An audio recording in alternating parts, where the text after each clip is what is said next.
Bien.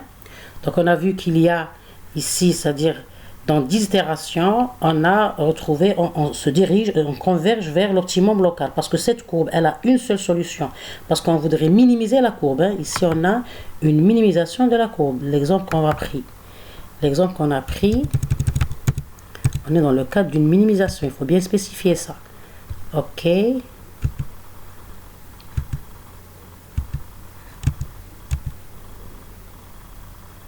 Bien. Donc ici, on voudrait notre fonction coût, c'est min de f de x. On voudrait minimiser la fonction coût f de x. Donc c'est pour ça que ici, elle a une seule solution globale. Le minimum global, c'est ce point-là, parce que c'est une fonction qui est convexe. On va voir des exemples pour d'autres fonctions concaves, comme ces exemples-là, par exemple. Des exemples qui ont plusieurs minimums locaux. Je pense que j'avais ici une illustration. En tout cas, on va la retrouver tout à l'heure. Très bien. Donc, on est en train ici d'étudier la courbe. Ça, cette courbe-là, c'est le même exemple. C'est l'exemple de la courbe x au carré moins x plus 1. Très bien. Donc, je vais afficher le nombre d'itérations, virgule k, et je vais afficher la fonction coût. Donc, la valeur de la fonction coût qui est f de x. Fonction coût.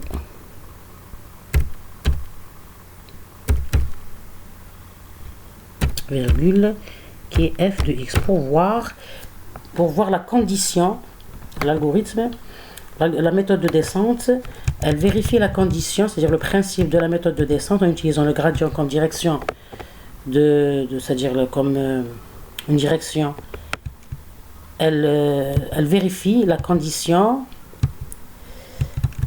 En algorithme, oui, elle vérifie la condition fxk plus alpha dk qui est le nabla f de x moins nabla f de x est inférieur à fxk. Donc la nouvelle valeur obtenue pour la fonction coût, elle est inférieure à la fonction coût courante. Donc on va le vérifier avec ce print là pour mieux comprendre, pour voir la vérification de la condition. Donc ici c'est bon. Très bien, donc vous voyez que dans 10 itérations, parce qu'on a commencé avec 0, donc c'est 10 itérations, vous voyez que pour x égale à 5, on a 3,99, puis la fonction diminue, on a 1,26 plutôt, puis 0,83, 0,76, 0,75, et puis vous voyez que la fonction diminue à une erreur près. Donc c'est selon l'epsilon qu'on va, c'est-à-dire donner à l'amélioration de la conclusion, de la solution, on peut arrêter le processus, par exemple ici au niveau de la fonction 7, pour se contenter de c'est-à-dire de cette solution qui est près, parce qu'on remarque que l'amélioration ici, elle est petite. C'est-à-dire elle est très petite, donc on peut arrêter le processus vers l'itération 7. On va voir en faisant le deuxième test d'arrêt ici. Cet exemple-là, il respecte le test d'arrêt utilisé qui est un certain nombre d'itérations fixées. J'ai fixé ça à 10. Donc vous voyez ici, sur le plan illustratif, on a la première solution qui est égale à 5. Ça, c'est le gradient de la solution initiale x0. Le deuxième point, comment on l'a obtenu, c'est ce x moins le point ici, le gradient, fois le alpha. Donc le alpha, c'est un paramètre correcteur. Il fait une correction pour apporter le x ici sur la courbe ici. Donc vous voyez qu'il y a ici le x1. Au niveau du x1, on a calculé le nouveau gradient. Donc vous voyez que le nouveau gradient, il est très proche de la solution. Donc, vous voyez ici qu'il y a une confusion entre le rouge et le cyan, parce que le gradient, il est très proche de la valeur. OK? Donc qu'est-ce qu'on va faire ici? On va essayer de changer, par exemple ici, le côté, on a pris un 5, le côté, c'est-à-dire ce côté-là, vous voyez que l'itération elle est dans ce côté croissant de la courbe. On va essayer de choisir un point ici vers le côté décroissant, par exemple le point moins 10. OK? Comme solution initiale, on va prendre le moins 10. Moins 10. Donc on va recalculer. Donc vous voyez avec moins 10, on a la solution initiale de la fonction coût, c'est 18,39, puis elle diminue vers 3,75, etc. Donc c'est un point très loin. Donc vous voyez le déplacement, on s'est déplacé grâce au gradient vers le deuxième point x1. Mais vous voyez ici que le gradient il est très loin. Donc c'est la direction qu'on devait prendre, d'accord?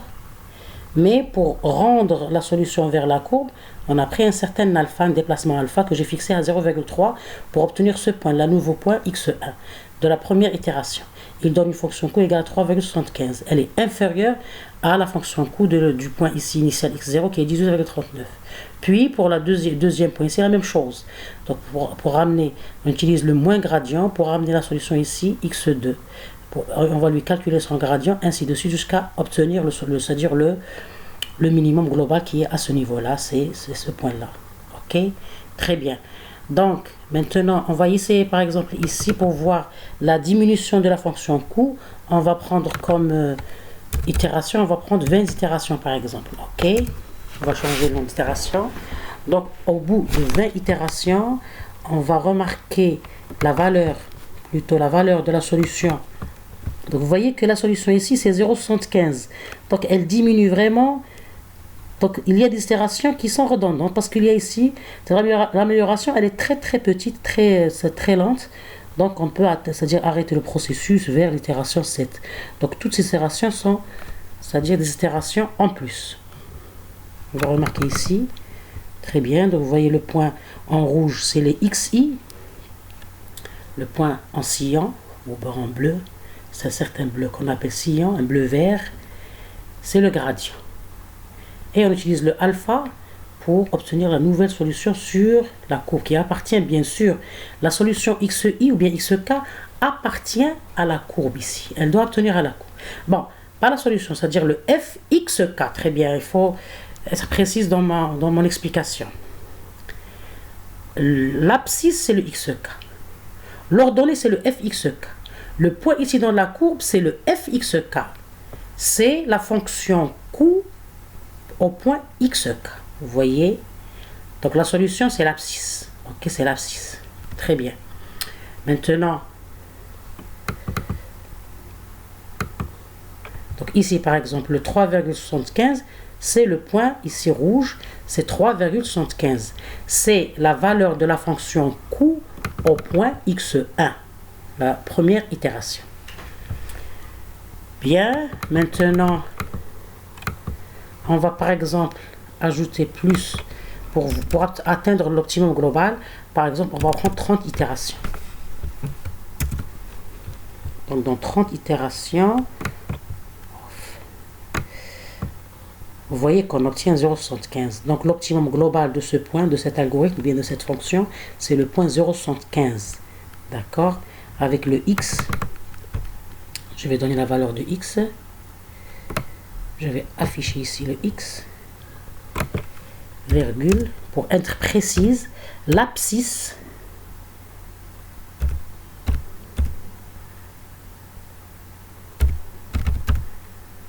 ok, virgule x. Donc ici, la fonction coût, c'est l'ordonnée. Pour être très très précise, c'est l'ordonnée du point. L'ordonnée. Donc le x et le f de x sont les coordonnées de la solution ici en rouge.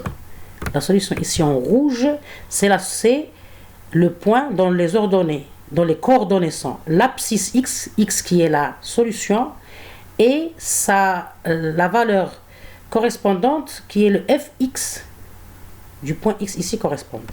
Donc on va afficher la solution qui est, c'est-à-dire d'une façon plus précise, l'abscisse du point solution, si je puis dire.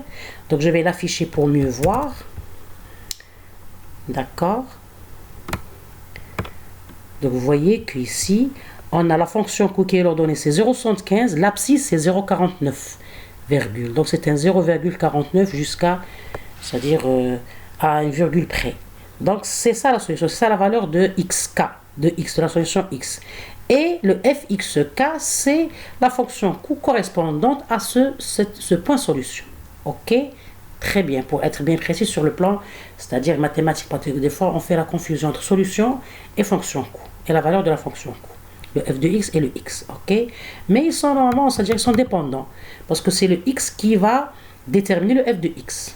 Et les deux points, c'est-à-dire le x et le f de x, nous donnent le point solution ici en rouge. Très bien.